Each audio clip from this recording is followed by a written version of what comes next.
আরে অনিরুদ্ধ, প্রেগন্যান্সি তো কোনো অসুখ না, এটা তো মেয়েদের জন্য মোস্ট নর্মাল বিষয়। কৃষ্ণা একদম নর্মাল লাইফ লিড করবি। আর তোর তো এবার মণ্ডপে গান গাওয়ারও কথা, একদম অনিরুদ্ধের কথা শুনবি না তো? হ্যাঁ গো দিদি ভাই, আমি অনিরুদ্ধকে সেটাই বলছি, কিন্তু অনিরুদ্ধ তো আমার কথা শুনছেই না, আমাকে তুলোয় মুড়ে রাখার চেষ্টা করছে। অনিরুদ্ধ, কৃষ্ণাকে তো দেখে একদম ফিট মনে হচ্ছে। এটা ধরো দেখি, এই দেখো। কৃষ্ণা, অনিরুদ্ধ তুমি দাঁড়াও, এই দেখো, এই দেখো আমি একদম ফিট আছি, কিন্তু ও তো বুঝতেই চাইছে না সে কথা। অনিরুদ্ধ, তুমি কৃষ্ণাকে এরকম আতুপুতু করে রাখছো কেন? ও কিন্তু একদম ফিট আছে, ও যেভাবে খুশি সেভাবে ওকে থাকতে দাও। সৃজনী, তুমি কখনো দেখেছো আমি কৃষ্ণাকে কিছু করতে বারণ করছি? এই বারণটাও আমার নয়, ডক্টরের। ওর শরীরটা তো এখনো খুব দুর্বল, তাই না? এর মধ্যে যদি ও মাথা ঘুরে আবার পড়ে যায় তাহলে কত অসুবিধা হবে বলো? প্রেগন্যান্সিতে কমপ্লিকেশনস আসতে পারে। ও তাই ডাক্তার বারণ করেছে? তাহলে কিন্তু কৃষ্ণা তোকে অনিরুদ্ধর কথা শুনেই চলতে হবে। পুজোতে একদম বেরোনো চলবে না, বুঝেছিস? ওই ভিড়ভাট্টার মধ্যে যাওয়ার দরকার নেই। তুই এখন বস তো বস। দিদি ভাই, তুমি আমার সঙ্গে এরকম করছো? কৃষ্ণা, এতক্ষণ তো আমি না বুঝে তোকেই সাপোর্ট করছিলাম, কিন্তু এখন দেখছি অনিরুদ্ধকেই সাপোর্ট করতে হবে। পুজোর মধ্যে কিন্তু একদম পুজোর কাজ করার বায়না করবি না তুই। পুজোর মধ্যে কয়েকদিন ওখানে যাবি, বসবি, আবার ফিরে আসবি। আমি এই নিয়ে কাম্মার সাথে কথা বলবো। দূর বাবা, সারাক্ষণ আমাকে বাড়িতে একা একা বসে থাকতে হবে। কৃষ্ণা, একা একা কেন থাকবি? কেউ না কেউ তো নিশ্চয়ই তোর সঙ্গে থাকবে। আর আমাদের কাজে তো আমাদেরকে পুজো মণ্ডপে যেতেই হবে, তাই না অনিরুদ্ধ? আমরা কাজ ছেড়ে সন্ধ্যে সন্ধ্যে তাড়াতাড়ি বাড়ি ফিরে আসবো, ঠিক আছে? আর তারপরে জমিয়ে তোর সাথে আড্ডা মারবো। কৃষ্ণা, তুই প্রমিস কর আমাদের কথা শুনে চলবি। হ্যাঁ দিদি ভাই, আমি না হয় পুজোতে বেরোলাম না, কিন্তু অনিরুদ্ধও তো মাঝে মাঝে আমার জন্য আটকে পড়বে, তাই না? এবারের পুজোতে অনিরুদ্ধকে একা একা বেরোতে হবে। আমাদের দুজনের তো এটা প্রথম পুজো।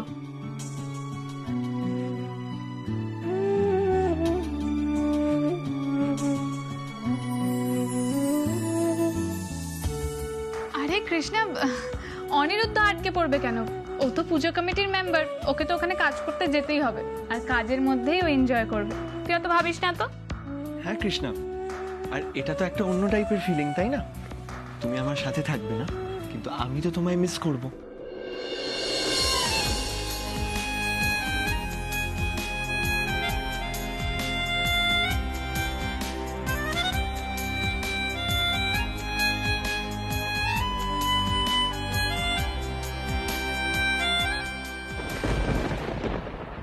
যা বলেছেন মনে আছে? ছোট কাম্মা, ছোট কাম্মা,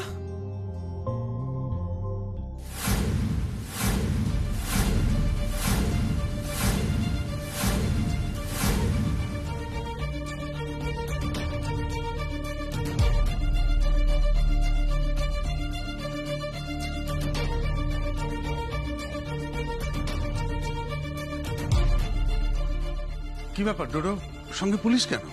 মেশো দাদু, ওরা শিবাকে খুঁজতে এসছে।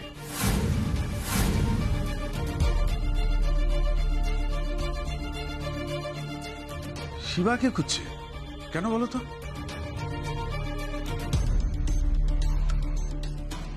আমি বরং শ্যামাকে ডাকি। সেই ভালো। হ্যাঁ, কি ব্যাপার বলুন তো অফিসার, শিবাকে কেন খুঁজছেন আপনারা? আপনি কি এই বাড়িতে শিবা বলে কোনো ছেলেকে আশ্রয় দিয়েছেন? হ্যাঁ অফিসার, ওকে আমি নিজের ছেলে বলে মানি। তাহলে আমি ব্যাপারটা আপনাকে খুলেই বলছি। ছেলেটা একসময় একজন ছোটখাটো গুন্ডা ছিল, পরে ওরা একটা বড় ডাকাতির কেসে জড়িয়ে পড়ে, আর সেটা বছর 4-5 আগেকার কথা। কেসটা এখন রিওপেন হয়েছে, সেই কারণে আমরা ওকে নিয়ে যেতে এসেছি। আপনি ওকে একবার ডেকে দিন, আমরা ওকে থানায় নিয়ে যাব।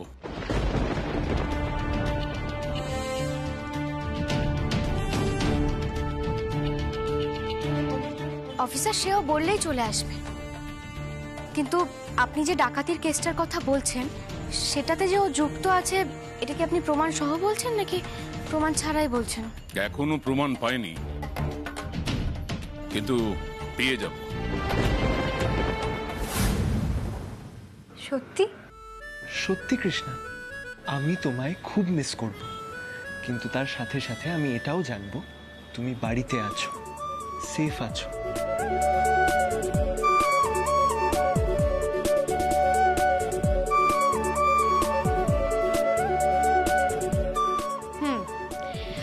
বাড়িতে সেফ থাকবো আর তুমি সেই ফাঁকে অনিয়ম করবে। কখন খাবে কি খাবে আমি কিছুই জানতে পারবো না।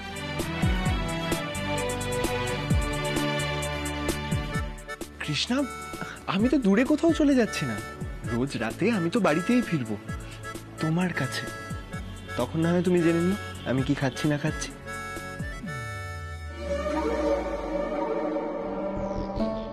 হ্যাঁ, অনিরুদ্ধকে নিয়ে তুই একদম চিন্তা করিস না কৃষ্ণা।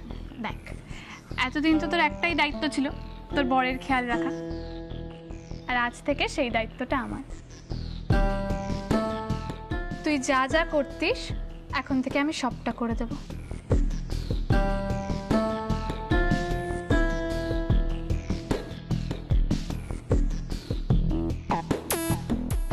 আচ্ছা কৃষ্ণা, তুমি আর দাঁড়িয়ে থেকো না তো, চলো এসো, বসো বসো আস্তে।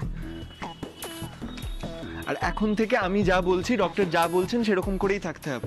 তুমি এখন চাটা খেয়ে নাও, আমি বানিয়ে আনলাম, এখন ঠান্ডা হয়ে যাবে তো। শ্রীনি, চাটা দাও তো। নাও চাটা খাও, খেয়ে তুমি রেস্ট নেবে, ঠিক আছে? এই যে মশাই, এখন কিন্তু সব ঠিক হয়ে গেছে। এবার থেকে কিন্তু দিদিভাই তোমার সব দায়িত্ব নিয়েছে, আর কিন্তু কোনো দুষ্টুমি চলবে না। আমার দিদিভাই কিন্তু আমার থেকে অনেক বেশি করা। আচ্ছা কৃষ্ণা, সে সব ঠিক আছে, আমার দায়িত্ব কে নিল না নিল সেটা নিয়ে তোমায় ভাবতে হবে না। তুমি তোমার খেয়াল রাখো, ঠিক আছে? দেখেছো দিদিভাই, ও কিন্তু আমার কোনো কথাই পাত্তা দিচ্ছে না। কৃষ্ণা, তুই একদম চিন্তা করিস না, আমিও দেখবো অনিরুদ্ধ আমাকে পাত্তা না দিয়ে কি করে থাকে। আজ থেকে অনিরুদ্ধ সব দায়িত্ব আমার।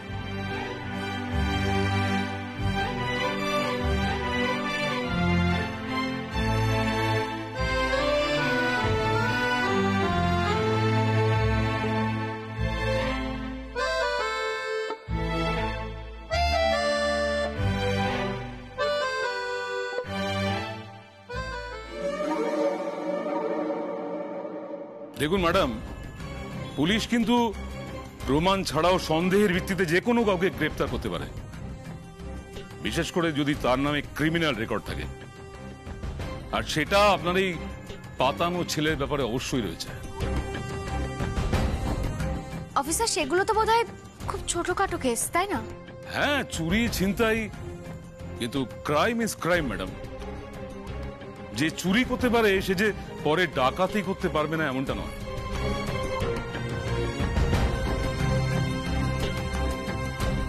আমি মানি না আমার ছেলে ডাকাতি করতে পারে, ব্যাস আমি এইটুকুই জানি। দেখুন, আজকে আপনার ছেলের পরিচয়ে এ বাড়িতে যে রয়েছে সে একসময় দাগি আসামি ছিল। আপনি চাইলেই দেখতে পারেন ওর নামে অনেকগুলো চুরি ছিনতাইয়ের কেস কিন্তু রয়েছে। দেখুন অফিসার, এসব আমি জানি, কিন্তু ওর মতো একজন অনাথ ছেলে পেট চালানোর জন্য চুরি করতে পারে, ডাকাতি করতে পারে। তাছাড়া ও এখন অন্যভাবে বাঁচছে।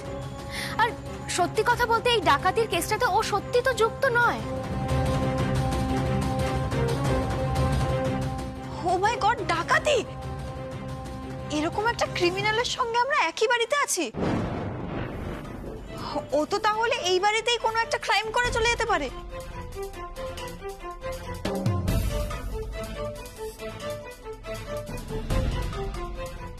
মনি, প্লিজ, তুমি শিবাকে চেনো না, ওর ব্যাপারে এরকম কথা তুমি বলতে পারো না। হ্যাঁ শিনা, শিবা হয়তো একটা ভুল কাজ করতে এই বাড়িতে এসেছিল, কিন্তু ও তো সেটা স্বীকার করে নিয়েছে আর নিজেকে ভালো মানুষ হিসেবেও প্রমাণ দিয়েছে। তাই না? তাই শিবা দাদা আমাদের কত ভালো ছেলে, তার নামে এমন অভিযোগ? কি ব্যাপার, কি এত চেঁচামেচি কিসের? ও বাবা, বাড়িতে আবার পুলিশ কেন? হ্যাঁ, কি ব্যাপার, কি হয়েছে রে শ্যামা? কি হয়েছে নাকি কিছু? আমি বলছি, পুলিশ কেন? আসলে ওনারা শিবাকে খুঁজতে এসেছেন। কেন? আসলে ও আগে ছোটখাটো অপরাধ করেছিল, আর সেটার উপর ভিত্তি করে ওনারা সন্দেহ করছেন যে শিবা কোনো ডাকাতির কেসে জড়িত।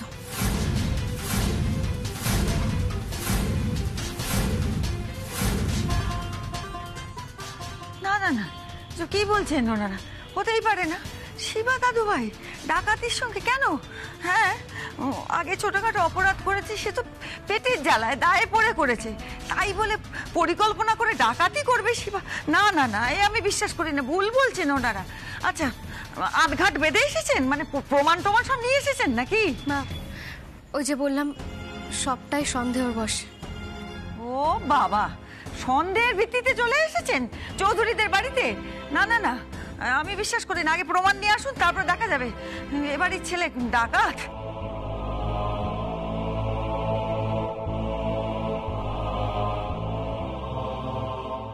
কি হলো, দাঁড়িয়ে রয়েছে কেন? আমরা নিয়ে যেতে দেবো না, আমার দাদু ভাইকে আমি নিয়ে যেতে দেবো না। আগে প্রমাণ নিয়ে আসুন, যান। দেখুন, আপনারা বাধা দিলে আমি কিন্তু ওয়ারেন্ট নিয়ে এসে বাড়ি সার্চ করতে বাধ্য হব।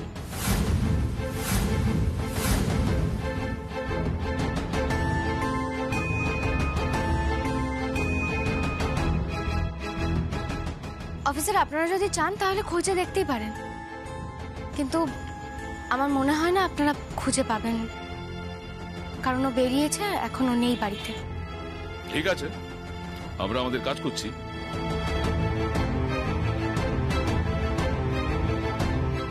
মনি, ওনাদেরকে নিয়ে যাও। হ্যাঁ কাম্মা। এই এসো। কিছু কর একটা, এখন তল্লাশি হবে আমাদের বাড়িতে। কি রে? না, কিচ্ছু হবে না বলছি তো, কিচ্ছু হবে না।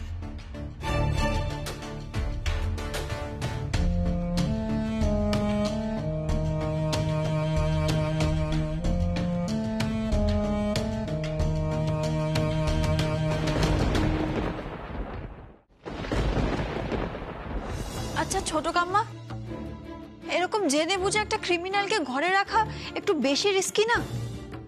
দেখো সিঞ্জিনি, শিবার যদি আমাদের ক্ষতি করার হতো তাহলে হয়তো ওকে আমরা এতটা ভরসা করতাম না। তাছাড়া ওর কিছু করার হলেও এতদিনেই করে ফেলতে পারত, আমাদের প্রত্যেককে পথে পর্যন্ত বসাতে পারত। দেখো সিঞ্জিনি, এটা একটা মায়ের মনের বিশ্বাস। তাছাড়া এসব নিয়ে তোমাদের কথা না বলাই ভালো, কারণ তোমরা অনেক কিছুই জানো না।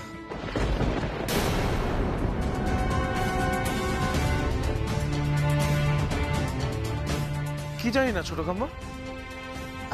ডোডো, এখন এসব কথা থাক না, তোমাদের না হয় পরে সবটা বলবো।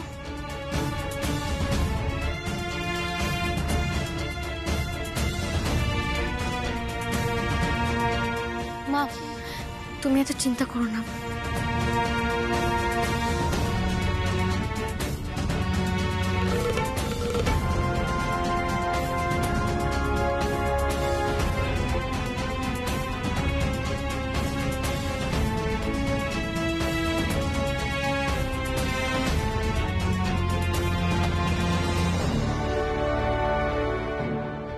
বাড়িতে তো কাউকে পেলাম না। শিবা তো সকালে বাড়িতেই ছিল, বেরোলো কখন? বড়দাদা বেরিয়েছে, ও চলেও আসবে। অফিসার, আমি তো আপনাদেরকে আগেই বললাম যে খুঁজে কোনো লাভ হবে না, ওকে আপনারা পাবেন না। আগে আমি লয়ারের ব্যবস্থা করি, তারপর নিজে আপনাদের কাছে নিয়ে যাব। তার মানে তুমি শিবাকে পালাতে সাহায্য করলে? ছোট কাম্মা, তুমি কি এটা ঠিক করলে? সিঞ্জিনি, তোমাকে তো বললাম যে তোমরা এই ব্যাপারে অনেক কিছু জানো না, থাক না এইসব ব্যাপারে না হয় মন্তব্য নাই করলে। আর অফিসার, আমি লয়ারের সঙ্গে কথা না বলে আমার ছেলেকে আপনাদের হাতে তুলে দেব না, তাই বলছি ওকে খুঁজেও কিন্তু কোনো লাভ নেই। ম্যাডাম, একজন সেলিব্রিটি হিসেবে এটা কিন্তু আপনার ভুল হলো। দেখুন অফিসার, এসব কথা আমাকে বলে কোনো লাভ নেই, কারণ সেলিব্রিটি বলে কিন্তু আমি অনেক কিছুই করতে পারতাম, অনেক জায়গায় প্রভাবও খাটাতে পারতাম, কিন্তু তারপরেও খাটাইনি। নেহাত ভদ্রলোক তাই।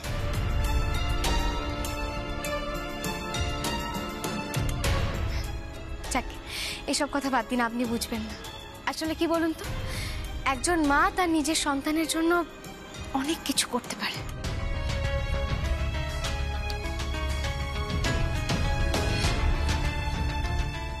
ছোট কাম্মা, দেখো, আমার শিবাকে নিয়ে আলাদা করে কিছু বলার নেই। আমি জানি ও খুব ভালো মানুষ, বাট স্টিল এতটা বাড়াবাড়ি আই গেস ঠিক হচ্ছে না।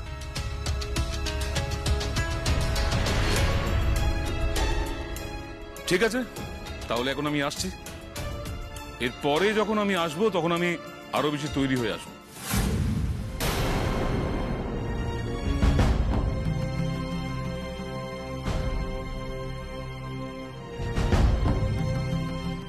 চলো।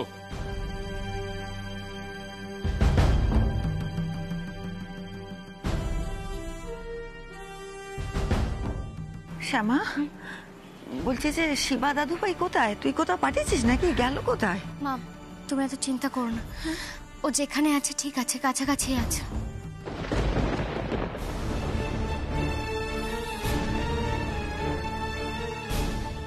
ছেলেটা পুজোর মধ্যে বাড়িতে ফিরবে না? পদ্মদীপ, এখন থাক না, আগে ছোট ঘর থেকে আসতে দাও। আর এই ডিএনএ টেস্টটাও আবার করাতে দাও, তারপরে সব দেখা যাবে।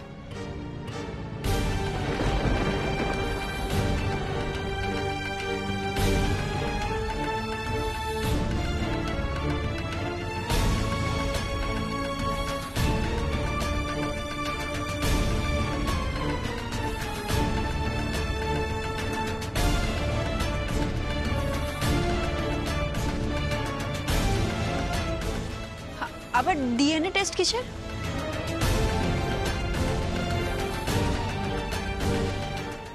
আমি বলছি।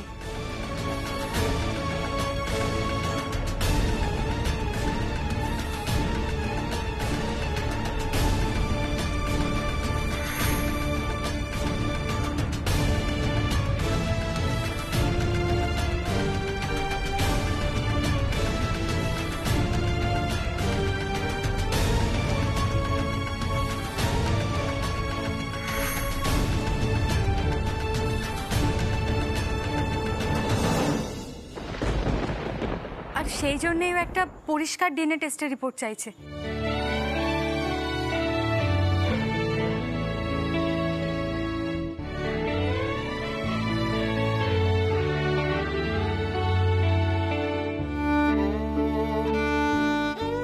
ঈশ্বর, তুমি আমাকে মহাপাপের হাত থেকে রক্ষা করেছো আজ। আমার গর্ভজাত কুলাঙ্গার সন্তানের জন্য আমার মেয়েটাকে সন্তান হারা হতে দাওনি। তুমি তার সন্তানকে ফিরিয়ে দিচ্ছ। তুমি রক্ষা করেছো, তুমি আছো।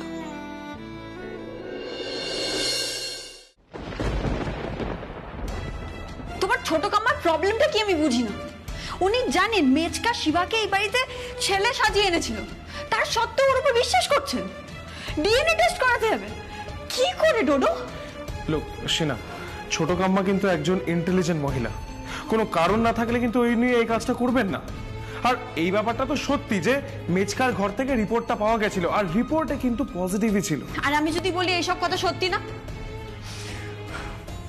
ছোট কাম্মা কোনো মিথ্যে গল্প সাজাচ্ছে। কি যে বলছো না। আচ্ছা, এইসব করে ছোট কাম্মার কি লাভ? শোনো, আমি তোমায় বুঝিয়ে বলছি। এটা তো হতেই পারে ছোট কাম্মা শিবাকে পাকাপাকি ভাবে এই বাড়ির ছেলে প্রুফ করতে চাইছে নিজে কোনো বেনিফিটের জন্য। কি বেনিফিট? Yes, benefit. সিনা, ছোট কাম্মা আর যাই হোক স্বার্থপর নন। আর যদি স্বার্থপরই হতো তাহলে তোমাকে না এত ইজিলি রুমটা ছেড়ে দিত না। ওইটাই তো ডোডো, ছোট কাম্মা ছোট স্যাক্রিফাইস করে বড় প্রফিট করতে চান। ব্যাপারটা বোঝো ডোডো, এত সম্পত্তি আর ছোট কাম্মার একমাত্র মেয়ে। ছেলে হলে সে সারা জীবন এই বাড়িতে থাকতে পারবে। আর এই বাড়িতে ছোট কাম্মার যা পাওয়ার, ছোট কাম্মার ছেলে কিন্তু এই বাড়ির সবচেয়ে বেশি সুযোগ সুবিধা পাবে, না চাইলেও পাবে। দেখো ডোডো, তুমি আর তাতান দুই ভাই, আর তোমরা দুজন কিন্তু এই সব সম্পত্তির থেকে যে কোনো সময় বঞ্চিত হতে পারো। মাইন্ডেড। আরে তাতানের কথা বাদ দাও তো, ওর এই সময় কোনো ইন্টারেস্ট নেই। ইন্টারেস্ট নাই থাকুক, কিন্তু প্রপার্টি যখন ভাগ হবে সবার মধ্যে ইকুয়ালি ভাগ হবে। আর সেই সময় যদি ছোট কাম্মার দুই সন্তান থাকে, ওরাও ইকুয়াল ভাগ পাবে। তুমি বুঝতে পারছো আমি কি বলছি? কি যে বলছো তুমি? ডোডো, তুমি বুঝতে পারছো না। নিজের ভাগ বাড়াতে চাইছে তোমার সেই অনেস্ট ছোট কাম্মা, বুঝছো? ডোডো দেখো, আমাদের কিন্তু এই ব্যাপারটা আটকাতে হবে। দেখো, শিবা যদি সত্যি এই বাড়ির ছেলে হতো তাহলে আমি ব্যাপারটা মেনে নিতাম, কিন্তু শিবা একজন ফ্রড। ওকে কেন ভাগ দেবো বলতে পারো? দেখো আমাদের কিন্তু কিছু করতে হবে। ওকে ওকে ওকে সিনাব, এখনই এত এক্সাইটেড হওয়ার কিচ্ছু নেই। ছোট কাম্মা তো বলেছে যে পুজোর পর সব টেস্ট করবে। দেখো যখনই টেস্ট করানো হোক না কেন, ওইটা যেন ঠিকঠাক জায়গা দিয়ে করানো হয়, কোনো যেন ফ্রড না হয়। তুমি বুঝতে পারছো আমি কি বলছি? এটা মাথায় রেখো। সিনা শোনা, এখনই এটা নিয়ে কিছু। শোনো ডোডো, নিজের ভালো কিন্তু পাগলেও বোঝে, তুমিও বোঝো। দেখো কোম্পানির দায়িত্ব এখন আমরা নিচ্ছি, আমরা এত খাটছি, আর লাভ করবে সেই রাস্তার ছেলেটা। যখন আমরা এত খাটছি, লাভও আমরাই করব। কি আমি কি কিছু ভুল বলেছি?